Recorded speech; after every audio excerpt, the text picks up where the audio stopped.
Today we are, as a part of the worship or the 151st birth anniversary celebration of Swami Vivekananda, we will have now a symposium about his life, his character, his teachings, and so forth. To speak at this symposium, we have two distinguished speakers. Both of them are very good students of the literature, Swami Vivekananda's literature, and they are practitioners. They practice the teachings, try their best to implement them, and therefore their experiences are of great importance. They are Tushar Puranik and Gloria Hernandez. Tushar Puranik will begin the symposium. Ajopi sannavyayatma bhutanam ishvaropi san prakrutim swamadhisthaya sambhavamatmamayaya yada yada hi dharmasya glanir-bhavati bharata abhyutthanam-adharmasya tadatmanam srujamyaham paritranaya sadhunam vinashaya cha dushkritam dharma sansthapanarthaya sambhavami yuge yuge. Though I am birthless, immutable, and the lord of creatures, yet, resorting to my prakriti, I come into being through my own inscrutable power.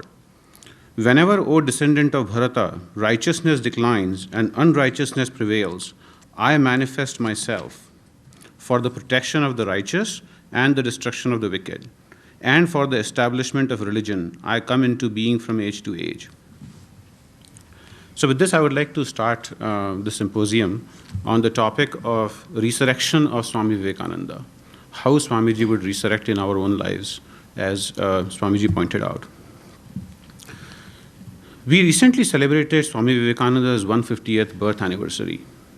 It was a year marked with grand celebrations, repeated reverberations of the illuminating message of Swami Vivekananda across the entire world. It was as if we brought him back to life in this one year. At the conclusion of this glorious year, a question comes to mind. Is the 151st year going to be any different? Were the celebrations of last year only a cacophony meant to die away? Or can these celebrations and memories be translated into a more tangible experience of Swami Vivekananda? Taking this a step further, I ask, if the lion like Swami Vivekananda may ever resurrect and relive among us anytime in future, can he really resurrect in a way that we can experience him? When the word resurrection is applied to Swami Vivekananda, henceforth I'll call him as Swamiji, the first question to ask is, who is Swami Vivekananda? Is he the body or the form that once existed? Or is he something more than that? In dealing with this topic, we'll first look at the life of Swamiji, who he is, what he stands for, and then look at the phenomenon of his resurrection. I would also admit that this broad question for someone as multifarious as Swamiji can never be completely answered. So, I will limit the scope of this question to the perspective of a spiritual aspirant and try to capture what Swamiji's resurrection would really mean for an aspirant. Who is Swami Vivekananda? Sri Ramakrishna once had a vision. He entered deep into a transcendental realm where no corporeal being was visible. Even the gods dared not to peep into this sublime realm. He then saw 7 venerable sages seated in samadhi. A divine child said to one of these sages, "I am going down. You too must go with me." When Sri Ramakrishna, who was the divine child in this vision, saw Narendra, the then young Swami Vivekananda, he recognized him to be that sage. Swamiji is the divine sage from the transcendental realm that incarnated in this world with a divine purpose. Lord Krishna described this phenomenon in Gita, where he says, I incarnate myself in the world for the benefit of the mankind. Swamiji is thus a teacher of men, born to teach us, to show us the way to our destination. During the later years of his life, Swamiji fully manifested his teachership with direct and divine authority from Sri Ramakrishna. He once said that he had so much power that he could bring half of the world to follow his creed. But he didn't want to leave behind a Vivekanandaism, another ism for this world. Instead of propagating a creed or a personality, he focused on reinstating and reinforcing the age-old and eternal principle. He was even willing to sacrifice the personality of his guru, Sri Ramakrishna, in the interest of the principle. The principle and its teachership to the world are the essential element of Swamiji's purpose in his worldly existence, and would also form an important part of our analysis of his resurrection. Swamiji's short life lasted for less than 40 years. Swamiji departed from this world on July 4th, 1902. As he was nearing his end, he once said, "It may be that I shall find it good to get outside of my body, to cast it off like a disused garment, but I shall not cease to work. I shall inspire men everywhere until the world shall know that it is one with God." Herein we find the direct clue to understanding Swamiji's resurrection based on the words that came directly from him. On another occasion he said, if there were another Vivekananda, then he would have understood what this Vivekananda has done, and yet how many Vivekanandas shall be born in time. Turning to the topic of resurrection of Swami Vivekananda, I contend that while Swamiji, the body, may have departed from this physical world, but Swamiji, the teacher, and Swamiji, the essential principle, resurrected right away, or never quite died. He continued to work, to inspire, and teach men everywhere. He was not to cease doing so until we, the aspirants, reach our goal. Let us now turn to the manifestation of this resurrection, starting first with the resurrection of his form, which is how we normally tend to understand resurrection. Swamiji resurrected in his form for many of his devotees. There is a telling incident involving one of Swamiji's monastic disciples, Swami Nishchayananda.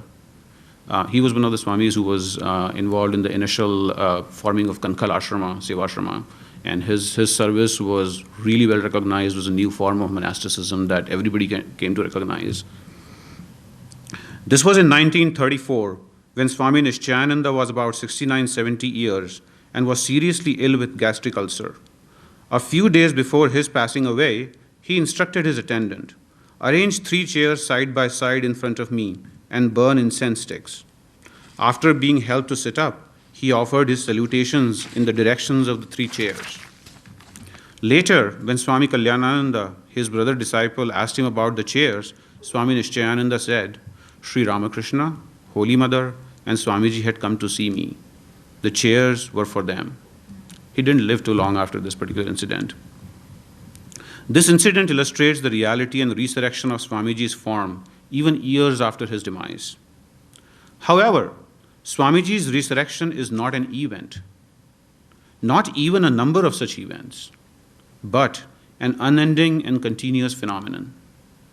The resurrection of his form and his visions, though true and highly beneficial, are only a very small aspect of his resurrection and accessible to the fortunate few like Swami Nishchayananda.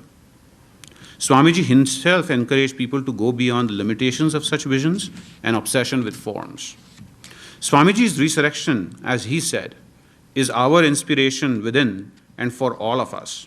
And this inspiration will continue till we reach our goal, till we realize God. It is accessible to us in the form of his teachings and principles, and is far more powerful and helpful for us as spiritual aspirants. It is the very essence of Swamiji's manifestation and existence, the teachership of man. We will now turn to the various elements of his teachership and understand his resurrection in us through his teachings and principles. The first theme here is of character. Swamiji is teachership was primarily focused on building character. One of Swamiji's core teachings is to make men better men. He said, the basis of all systems, social or political, rests upon the goodness of men. No nation is great or good because parliament enacts this or that, but because its men are great and good. Men are more valuable than all the wealth of the world. What we want is to see the man who is harmoniously developed, great in heart, great in mind, great in deed. Purify yourself, he used to say, and the world is bound to be purified. The ideal of all education, all training, should be this man-making. Perfect sincerity, holiness, gigantic intellect, and an all-conquering will. What the world wants is character. The world is in need for those whose life is one burning love, selfless. Swamiji himself was an embodiment of this type of character. For every inch of this character that we build within ourselves, it is the resurrection of Swamiji within us. May millions of such resurrections happen within us. May our character blossom forth one day to a point that it finds complete resurrection of Swamiji in us. The next topic was about strength. Swamiji resurrects as strength within all of us. Swamiji used to say that strength is life and weakness is death. His core message in man-making was to live with strength. He said, my friends, as one of your blood, as one that lives and dies with you, let me tell you that what we want is strength. Strength, and every time strength. He said, be bold and fear not. Abhi, Abhi. We die because we are weak. Where there is nothing to weaken us, there is no death nor sorrow. All the strength and succor you want is within your own selves. He used to tell a story of sheep lion, which once met a real lion and realized that it was not a sheep, but a lion. Swamiji is that lion within all of us. This lion is the one that would ward off the sheep within us and make us realize that we are lions and not sheep. He used to say, you may meditate on whatever you like, but I shall meditate on the heart of the lion. That lion is his resurrection in us.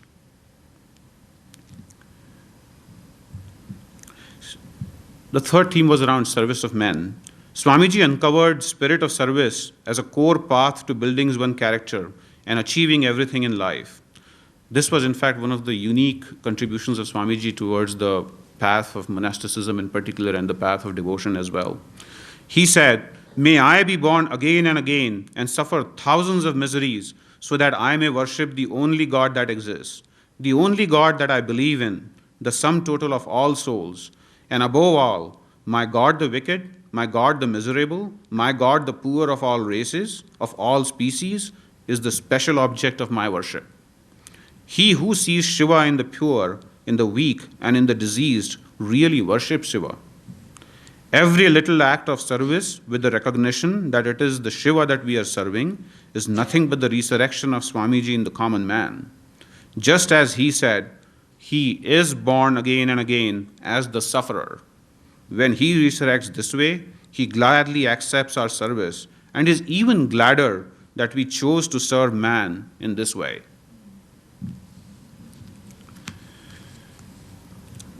The fourth topic was around harmony of religions. Swamiji stands out on the global stage as being a pioneer in living and preaching harmony of all religions.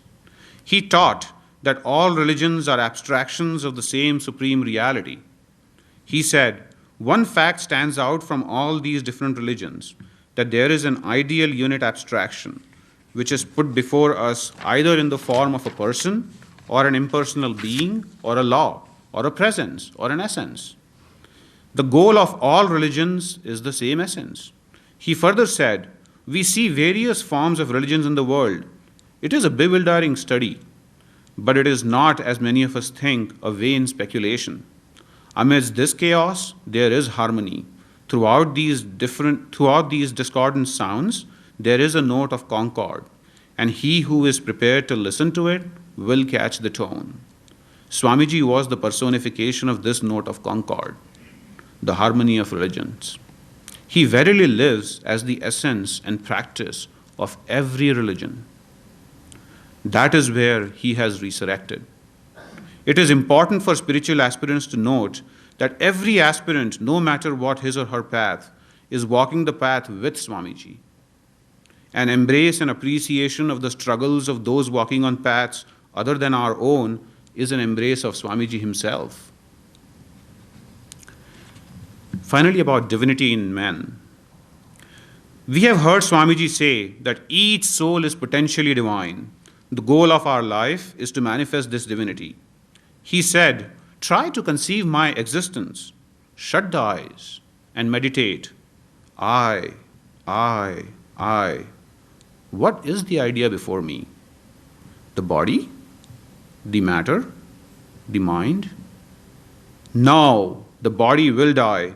The mind will sleep, but I shall go on living. The background, the reality of everyone is the same eternal, the divinity that Swamiji said that we must manifest. This divinity is the essence of Swamiji as well. Resurrection of this divine essence in our lives is verily our goal. What Swamiji declares emphatically is that it is not a matter of if, but when this resurrection happens. It must happen and happen for every soul that lives. Before I conclude, I just want to make another point. One may think that I have simply taken the principles from the life of Swamiji and called it his resurrection. This would have applied to an ordinary man where the principle, the realization, and the identity of an individual are distinct things. In such a person, when the principle lives on, it cannot be termed as the resurrection of the person, but the continuance of the principle. But, as was with Swamiji, when the life is so completely an expression and realization of the inner divinity, the principle, the realization, and the identity become synonymous. For such a soul, resurrection of the principle, the practice, and the form are all the resurrection of the identity of the person. These are verily the resurrections of Swami Vivekananda himself. They are as true and as beneficent as the living Swami Vivekananda for the spiritual aspirants of all generations. For Swamiji is truly present in all of these and can be experienced through them. I therefore emphatically conclude that every word that came from the divine personage of Swamiji is not only a word, but his resurrection. Every man that is busy building the character is not just building his character, but resurrecting Swamiji in his heart. Every man busy in the service of another man is not just serving another man, but is resurrecting Swamiji in the heart of the man that he is serving and in his own heart. Every ounce of effort in any direction or on any path to manifest this divinity is verily the resurrection of Swamiji within us. And finally, for those of us who may be doing none of the above and have no experience of seeing the manifestation of Swamiji through these noble actions, they must know that Swamiji has already resurrected in their heart as their divine essence. It is only a matter of time before the resurrection comes to life. As we said before, it is not a matter of if, but that of when this resurrection will be truly experienced. It is quite immaterial that none of these resurrections may have the familiar lion-like form of Swami Vivekananda. Thank you.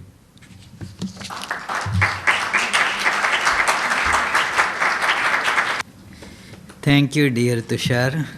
It was a very good exposition, analytical as well as, you can say, presenting the message in straightforward, simple terms. And yet, although they were given in very simple words, the essence is demands lot of meditation. As we will meditate on these things that he said, really we can see Swami Vivekananda's resurrection coming up in our lives too. Now I request Gloria to present her speech. Good evening, and thank you, Swamiji. I don't think I am an authority on anything. As I was listening to Tushar, I was thinking that maybe my talk could be thought of a continuation of his. He mentioned Swamiji's features of character, strength, service, harmony of religions, and the divinity.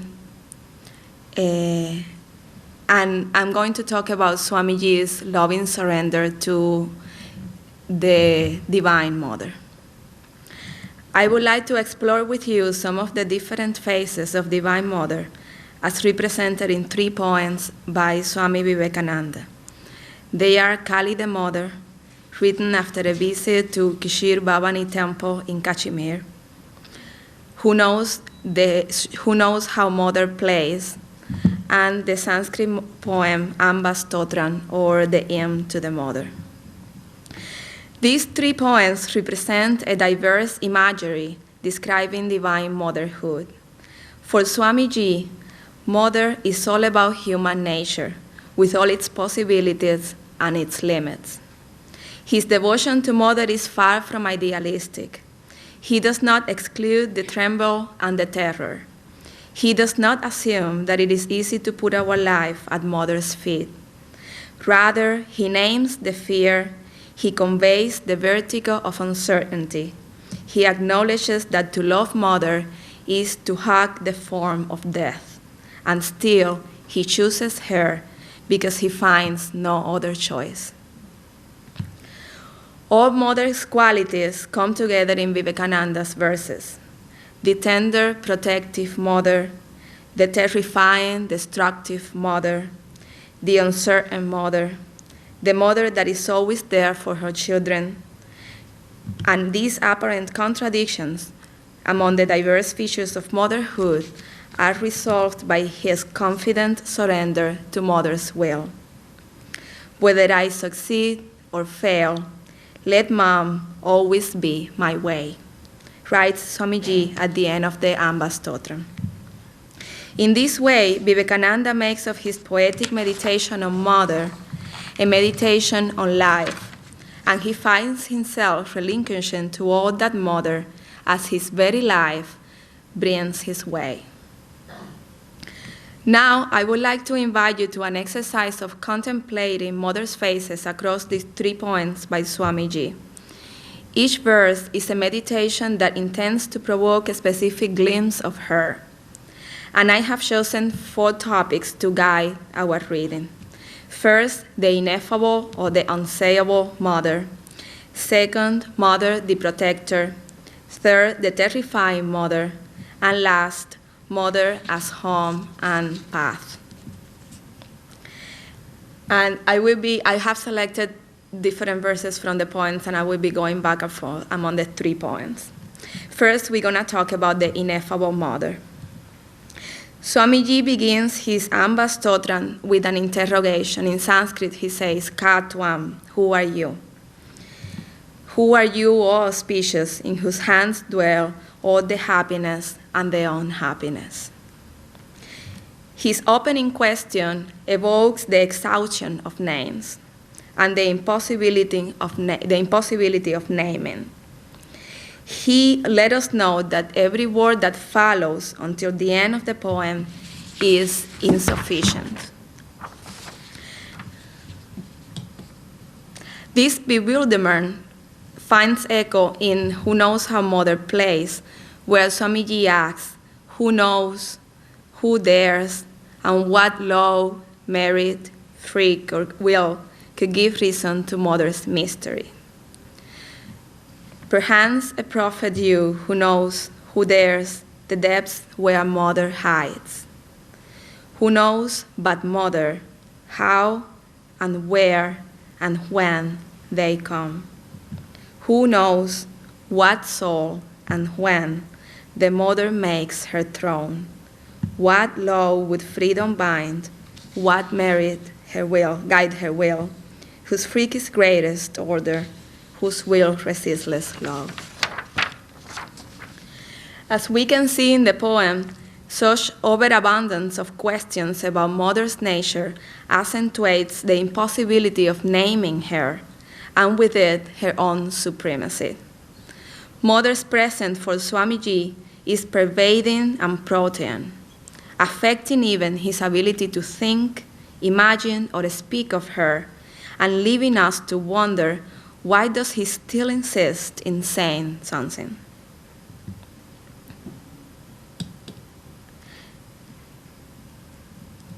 As Swamiji finds no words to name Mother within what he calls his limited intellect, he also evokes Mother's power to protect all her children. Divine Mother, Swamiji says, is the only one capable of bringing peace to this scattered world. Oh Mother, you are always trying to make peace in this destroyed universe.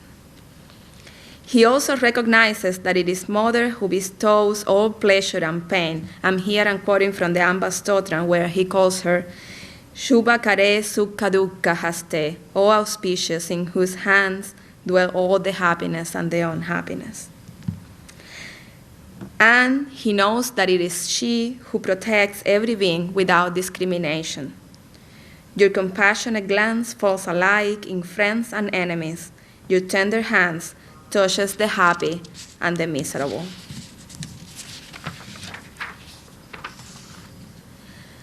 As the supreme protector, Mother holds the rope of karma, and in the Ambastotran, Swamiji calls her Druta Karma Pacha, and also Jhani Mrityu Jalam, the one who holds the net of birth and death. She is the one who maximizes bliss in every realm of experience, and who enables all to flourish, but also to degenerate and be destroyed.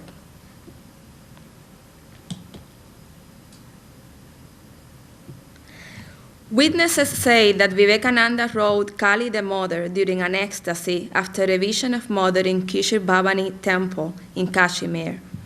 For Swamiji, to see Mother was to enter into a relationship with her in which the entire array of desires and emotions were brought into play. Swamiji was not only seeing, but also being seen. He was hearing and being heard, feeling and being felt, embracing and being embraced by Mother in a mutual cohabitation where each part, the Divine Mother and the human Vivekananda, were making a space for the other. The complete poem is filled with extreme sensorial images that create a landscape of death and dissolution. And he begins the poem describing the stars are blotted out, the clouds are covering clouds, it is darkness, vibrant, sonant. As if lost in this agony, Swamiji cries out, but not for the protective, tender Mother. He cries out for the destroyer. Come, Mother, come, for terror is your name, death is in your breath. These verses make us wonder why, among all the Devis in Bhavana Mandir, Swamiji obtained the vision of the terrifying one. Whatever our answer may be, Vivekananda's response is, as always, a total act of submission to all Mother forms and means, as if he were prompting us to look at the eyes of terror, fear, disgust, knowing that those are also Mother's eyes.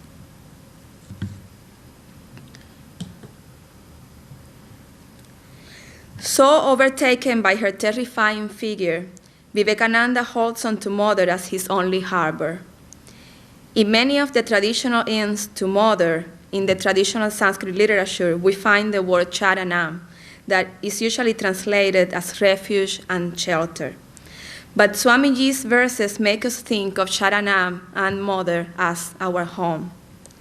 Mother as home, as the only possible indwelling locus to be found in this existential exile. And he says in the Bhavana, in the Ambastotran, let that Devi be my only one home. And later in Sanskrit he says, Kutta Sharanam Brajamaha, where else can I find home. As home, Mother is also Shakti Phalaha, the generator and the storage of power, the place where Swamiji turns to rest and to recharge. Having arrived home, having arrived at Mother, Swamiji makes of her his path, a home that is always with him. And this is the last verse of the Amba Stotram, where he says, that Mother guides me through this sorrowful path, through her beautiful path of alluring place. And I love, it's very hard to translate into English, but it was really lovely, the difference of the images in Sanskrit. When he talks about a path full of miseries, ati dukkha, and a path also full of play and beauty. She is the creator of this earth. Whether I succeed or fail, whether I attain fruits or not, let Mom always be my way. My choice of translation in the last line, let Mom, could also be Ma, Mama, wants to evoke Swamiji's feeling for divine motherhood. To say mother, as it is commonly translated, carries a sense of distance that is not present in Vivekananda's verses. He's drawing a close, intimate, very, very intimate relationship with the real Mom, his Amba, the one that gave him and us birth, and the one that gave him and will give us death. Let us rest in Swamiji's surrender to Divine Mother. Thank you.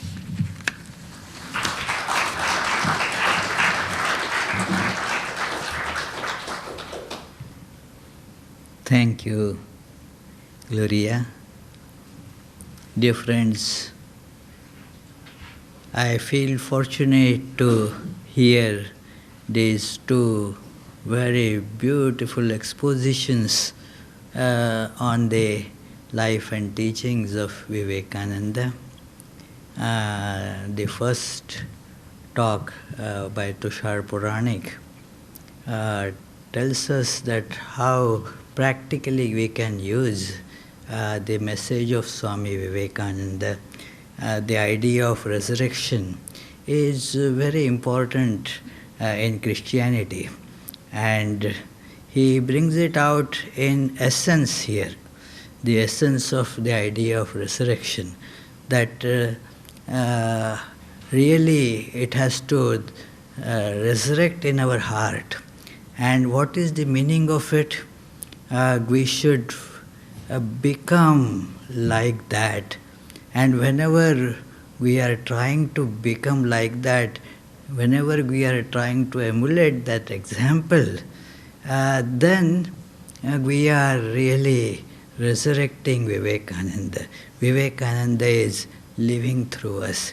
And let me tell you, friends, millions of people today are being benefited by this attempt to resurrect Vivekananda in their hearts by absorbing his thoughts. But his thoughts are very strong. His words are like dynamos that do not let us sit with doing nothing. When we read those words, what happens is they have the power to change our lives, change our thinking. And when our thinking changes, so also our actions change, our life changes. It is the whole process of living is controlled by how we think. And those thoughts again are products of our awareness. So Swami Vivekananda's life, Swami Vivekananda's thoughts, they touch that deep core. His words derive strength because he lived those thoughts. It is not that somebody just reads a few books and thinks about them and then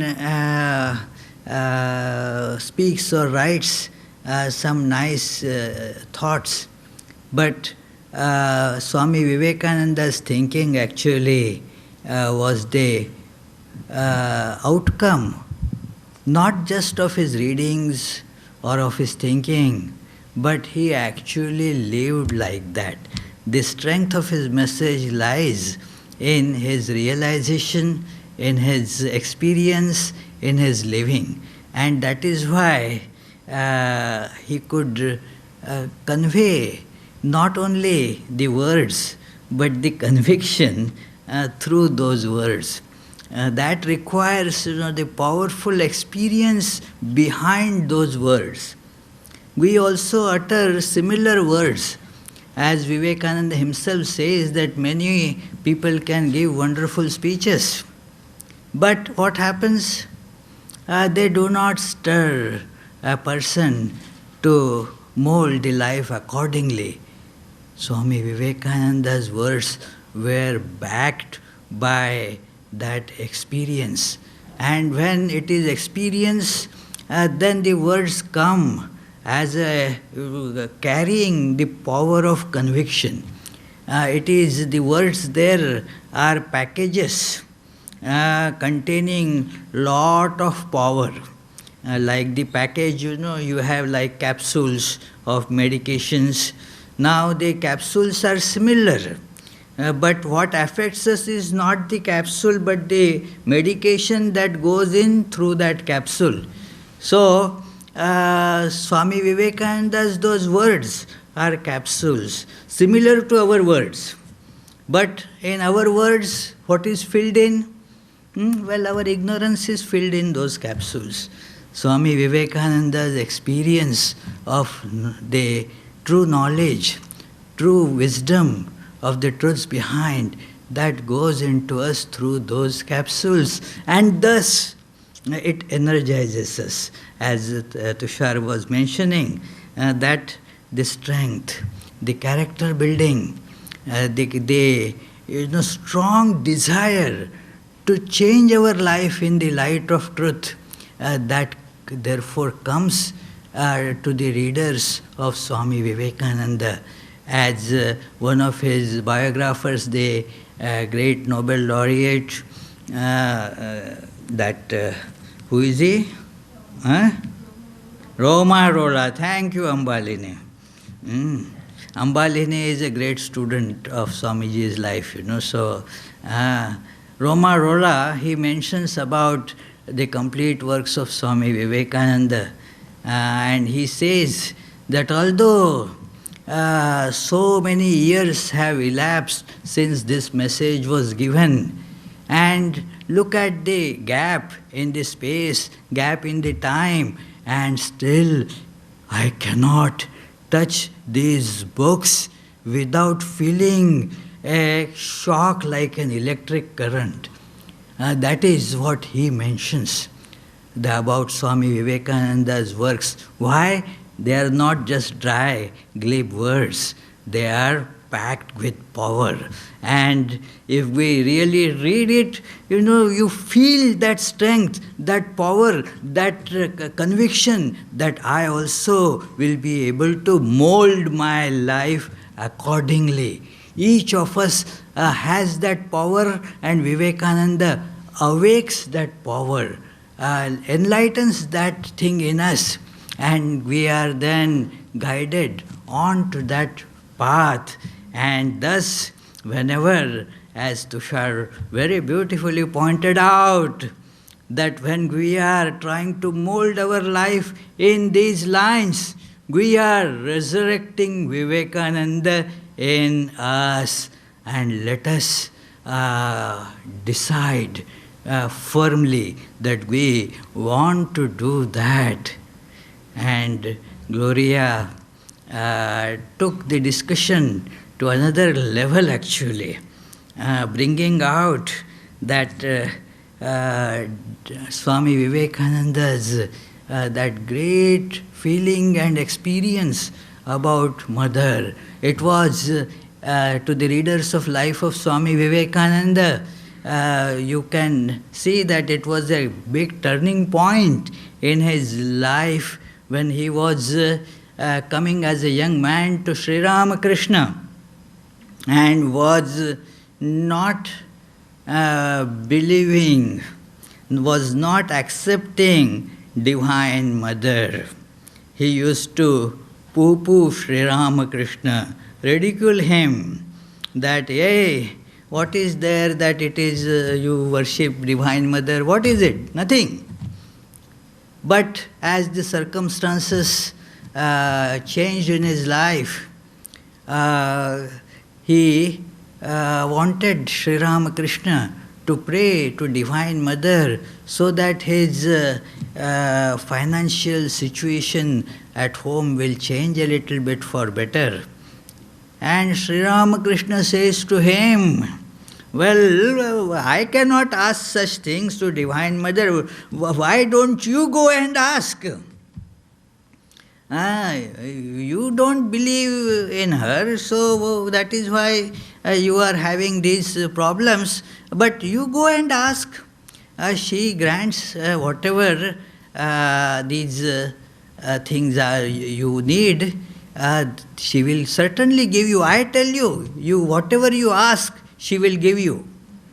And thus Vivekananda, then Narendranath, goes there in the temple. And what an experience, you see.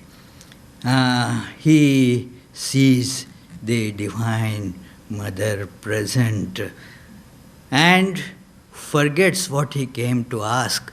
When we say, I will ask this and I will ask this and I will make the Divine Mother, give a all wish list. But when you actually see that phenomena, everything gets, just forgotten there.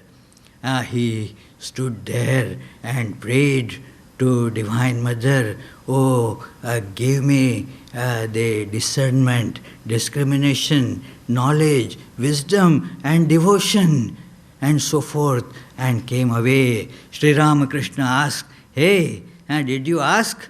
Oh no, I forgot. Now actually, as Narendranath, he was not a man to forget that easily.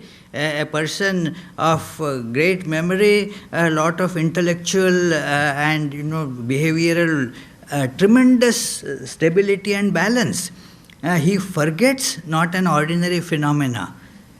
Sri Ramakrishna says, go again. Hey, you fool, you forget like this, eh? He chastised him and sent him back. Go again. He goes again. Same thing happens again. Forgets, comes back. Again, Sri Ramakrishna scolds him.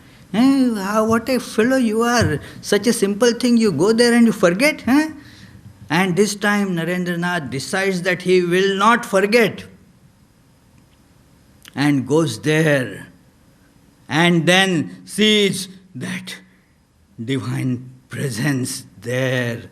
What he describes in that Amba Stotram, a power that beyond time, space and all logic, changes things here and there. Katvam shubhe shivakare sukha dukkha haste aghurnitam bhavajalam prabalormi bhangai. It is that by your two hands you are splashing all around the cosmic waters in all directions, making big and small waves of pleasure and pain. There is this is all just your play, and gets big that vision, and then thinks what he had come to ask, and felt terribly ashamed that he has come to ask a few pennies in front of this great power. Now he is not forgetting. He is very consciously asking Divine Mother, give me wisdom, give me discernment, give me devotion, and comes back and narrates this to Sri Ramakrishna. And Sri Ramakrishna became so happy that, well, today Narendranath accepted Divine Mother. The reason for Sri Ramakrishna's this tremendous happiness Other people were wondering what happened today, nothing much, but why Sri Ramakrishna is telling everybody, today Narendra accepted Divine Mother, as if a great thing has happened. Yes, a great thing had happened. Sri Ramakrishna has now almost completed the molding of this great apparatus through which his message was going to be broadcast all over the universe. The instrument had to be completed. One important aspect was still missing, and that was this Divine Mother. It was put together that day. The instrument is complete, and thus it is disseminating Sri Ramakrishna's message, the message of eternal wisdom. Not that it is message only of Sri Ramakrishna or only of this person or that person. They just symbolize the eternal wisdom for the what Tushar was telling, resurrection of us, a resurrection of divinity in us, resurrection of truth in us. Friends, let us meditate on this great idea of Swami Vivekananda, his great mission, and let us try our best to bring out that resurrection, that picture of Vivekananda. Let us become Vivekananda. And as he mentioned, not in the shape. That doesn't really make us Vivekananda, just being physically looking like Vivekananda, wearing a turban, and that is not the imitating Vivekananda, but the internally resurrecting Vivekananda in our lives, becoming like Vivekananda. That is what we let us remember to do. Let us pledge to do that resurrection in our life. Thank you, Tushar. Thank you, Gloria. And thank you, friends, for coming for this beautiful symposium.